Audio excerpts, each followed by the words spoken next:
Got a light set up so I can see a little better. I'm gonna I just use a screw instead of a punch because my punch broke. Gonna make some point dots in the middle of each spot weld, and then I'm gonna drill the spot weld with my spot weld cutter.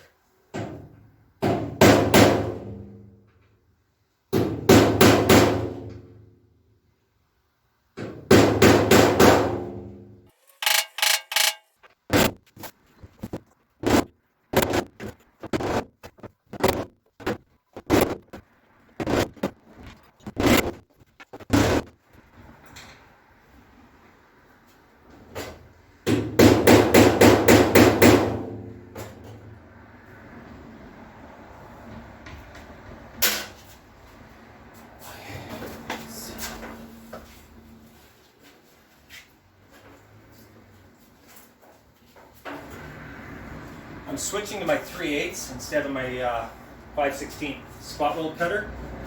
It a little bit bigger hole. I think that will be better for this. Sometimes I'll usually use a smaller one. The reason I usually use a smaller one is because I make a smaller hole. Bigger one's better in an area like this because I want to keep the trim bit here, so I don't want to get it all bent and warped, which can sometimes happen if your hole's too small and you got to pry some welds apart.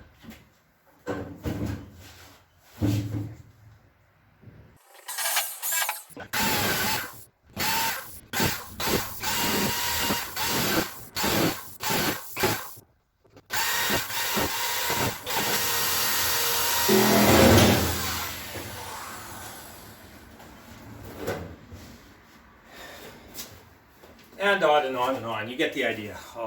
People can say whatever they want about the build quality of some of these old British cars, but I will say this.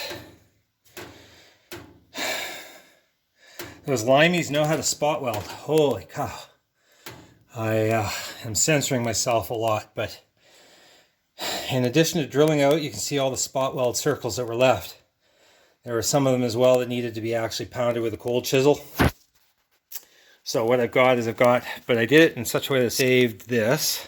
It looks bad here, but it's actually just a chip in the paint. It's actually quite nice and smooth here. So this is definitely savable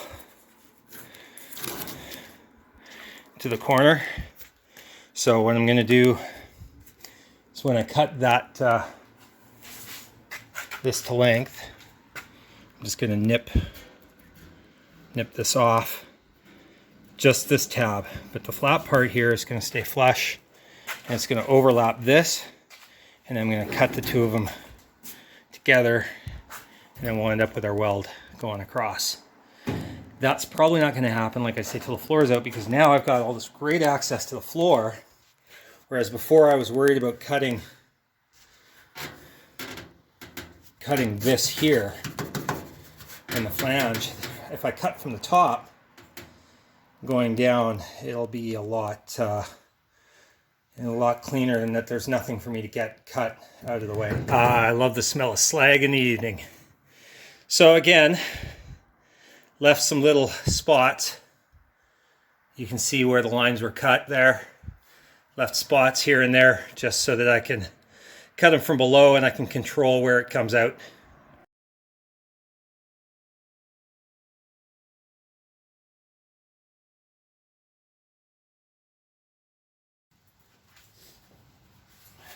Right through here, we've got some metal that was kind of stretched, and it's work hardened, it's brittle.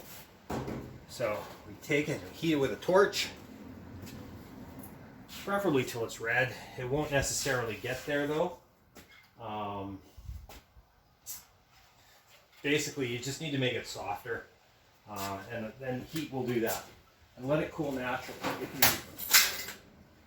If you heat it and then cool it rapidly with a burst of air, it'll shrink. If you let it cool naturally, it'll anneal. It won't truly anneal unless it's cherry red, but you don't really need to get it quite that hot to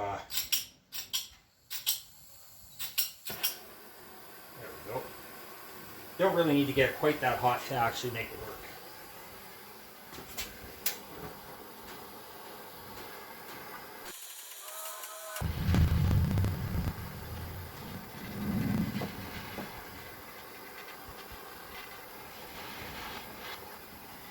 Dents, what you want to do is go the opposite to the force that created the dent.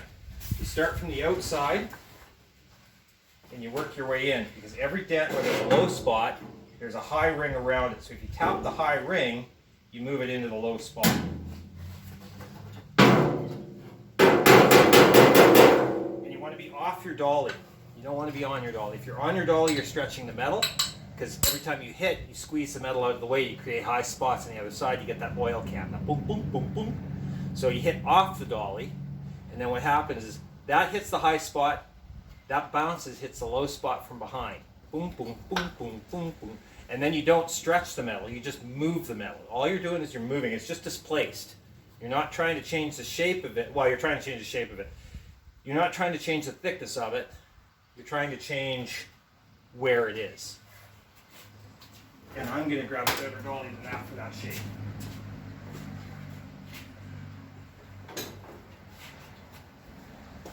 You want your dolly to match the inside contour.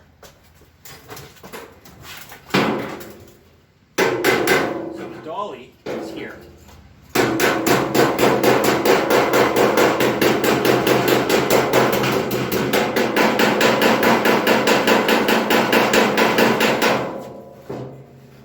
Now the dolly's here.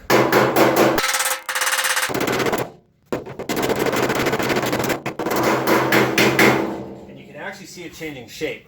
I'm going to grab the camera and bring it in here a little closer for you and see what I can do to make it look good. So this should give you a little bit better look at it. And yes, it discolored a little bit with the heat. That's fairly normal. It's not structural, so I'm not too worried about that. I just want it softer, and this is softer, but you can see the dent here, right? Visual aid. Piece of sheet metal I have laying around. See the gap there, right? So we want to bring this out. That's probably a little flat, but I can go to a rounder dolly after, or I can use this side. But yeah, you're hitting the high spot around, you're trying to move the metal into here and into here. And it has changed shape appreciably since I started. And I was only working on it, well, you saw all of it. It was only a couple seconds. So we're going to keep going here, and we'll see what this dent looks like in a couple more minutes.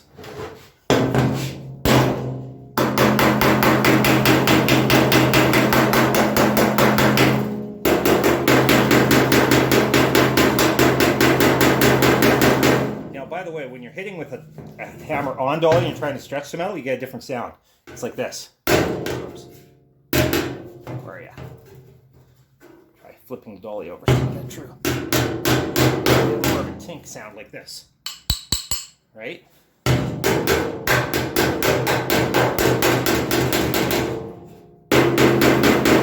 Hollow, right? Different sound.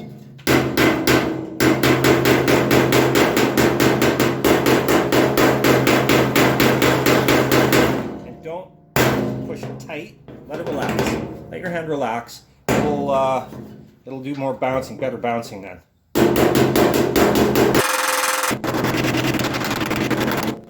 And you get the idea. I'm going to try and force some of this out here too as well. Up here, because this is kind of blocking this. If you look, everything kind of locks each other in. So this is actually a really complex dent. So this is going to take a while, but what you got to do is you got to find, like, here's a stress point. Take the stress point out, then you free up this area over here, then you free up this area over here. It's all interlinked.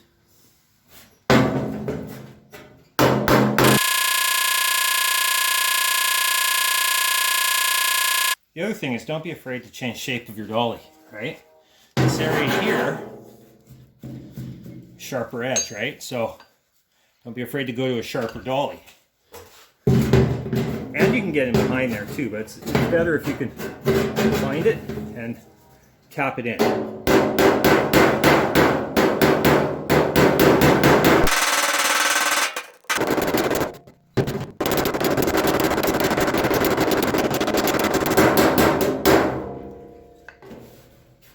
See how that stress point's coming out there? That's freeing up stuff over here now. Because now I have a bulge here. As this comes out, this is bulging. I'll push this bulge down into here. And it'll all kind of work its way around, right?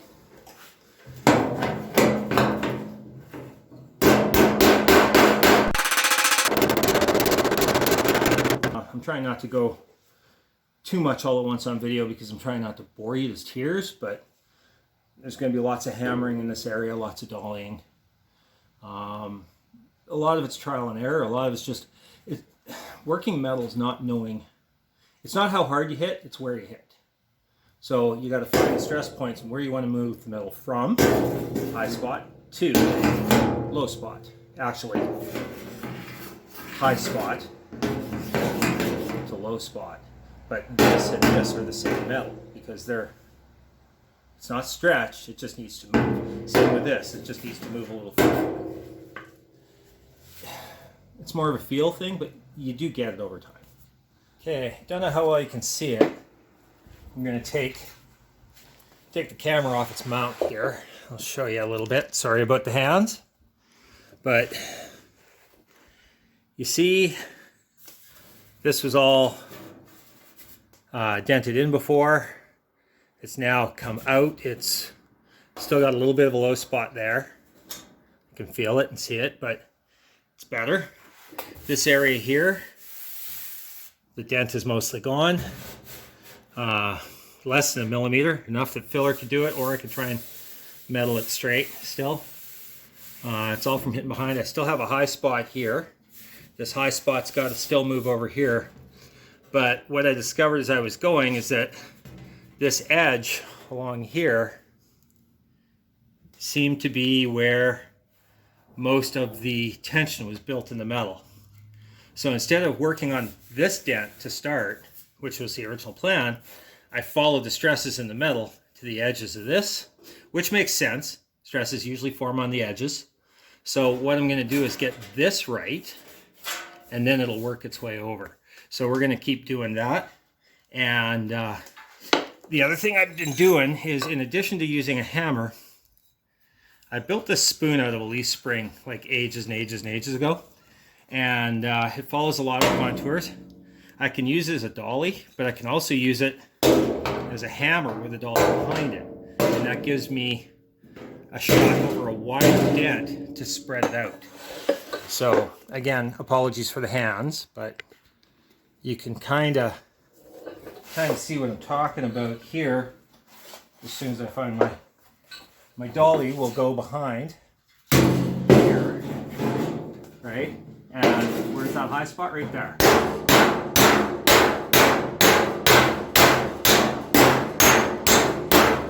And as you can see, what it's doing is it's driving the metal down. This ridge is visibly sharper than it was before I started just a couple of seconds ago. So now I've got the dolly right here, and I'll drive the metal down to it.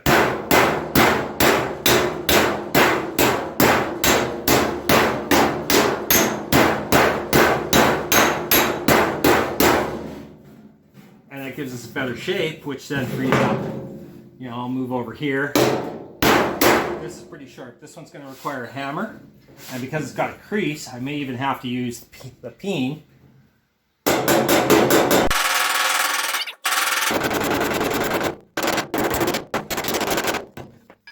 Just that little bit has brought this out prouder, right? So we're working our dents out all the way down this way and then this way into this low spot there. And then we'll just kind of work it across. By the way, the heating the metal till it's blue does help soften it, because if you don't soften it, what happens is you end up with cracks like that from the work hardening when you work it. So softening the metal, even though it's not a true anneal, still does help.